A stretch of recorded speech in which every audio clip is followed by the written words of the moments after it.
ज़राए का दावा है कि हुकूमत लेवी कम करके पेट्रोल और हाई स्पीड डीजल की कीमत में इजाफा रोक सकती थी, लेकिन IMF प्रोग्राम के बाइस से लेवी में कमी नहीं हो सकी। मजीद जानते हैं डॉन न्यूज़ के नुमाइंदे ताहिर शिरानी से। ताहिर, मजीद बताइएगा।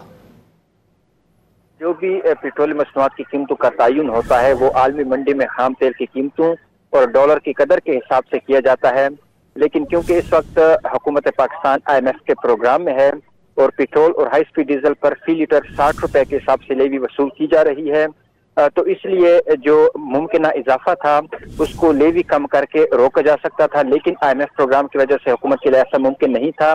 इसलिए जो भी इजाफा था वो अवाम पर मुंतकिल किया गया है और हाल ही में हमने देखा जो आलमी मंडी में खाम तेल की कीमतों में कमी का फायदा था वो भी अवाम को पहुंचाया गया है।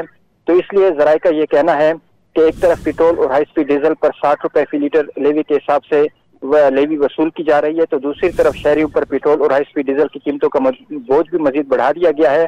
गुज़श्ता 1.5 माह में पेट्रोल मसनूआत 12 रुपए 14 पैसे तक फी लीटर महंगी की गई है और हाई स्पीड डीजल 3 बार और पेट्रोल की कीमत में 1.5 माह में 2 बार इजाफा किया गया है। 1.5 माह में पेट्रोल 5 रुपए 7 पैसे फी लीटर महंगा किया गया है। जी, बहुत शुक्रिया ताहिर।